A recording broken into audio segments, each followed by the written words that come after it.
মূল্যস্ফীতির সঙ্গে মিলিয়ে দেনমোহর পাবেন বাদী, এমনই রায় দিয়েছেন কুমিল্লার পারিবারিক আদালত। আইনজীবীরা বলছেন, এই প্রথম দেনমোহর নিয়ে এমন ব্যতিক্রমধর্মী রায়। কুমিল্লা প্রতিনিধি হুমায়ুন কবির রনির তথ্যচিত্রে ডেস্ক রিপোর্ট। 2022 সালে কুমিল্লার চান্দিনার ইব্রাহিম খলিলের সাথে বিয়ে হয় একই উপজেলার সুমাইয়ার। বিয়ের সময় দেনমোহর ধরা হয় 2.5 লাখ টাকা। পরবর্তীতে সুমাইয়াকে তালাক দেন খলিল। পরে দেনমোহর ও ভরণ পোষণ চেয়ে পারিবারিক আদালতে মামলা করেন সুমাইয়া।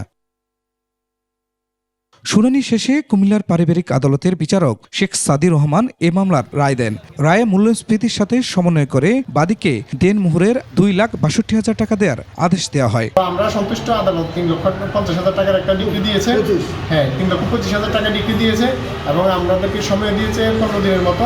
এর মধ্যে আমরা ডিগ্রিজারের মতো জমা করবো, টাকার জন্য তাড়াতাড়ি 15 দিন পরে গিয়ে আমরা ডিগ্রিজারের জন্য মোকদ্দমা করবো। আইনজীবীরা বলছেন, অবহেলিত নারী সমাজের জন্য এটি যুগান্তকারী রায়।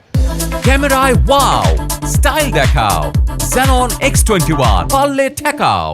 এই ধরনের যুগান্তকারী রায় যদি দেয় তাহলে আমাদের সমাজে শান্তি শৃঙ্খলা ফিরে আসবে। বিশেষ করে যাদের স্ত্রী, তাদেরকে নির্যাতন করা হচ্ছে, বিভিন্নভাবে তাদের হয়রানি করা হচ্ছে এবং ভরণ পোষণ থেকে তাদেরকে বঞ্চিত করা হচ্ছে, তারা এই বিষয়টা নিয়ে অনেক সচেতন হবেন।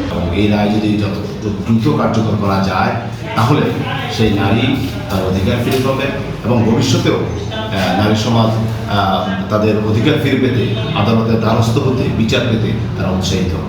15 কার্য দিবসের মধ্যে নির্দিষ্ট টাকা পরিশোধ করারও আদেশ দিয়েছে আদালত।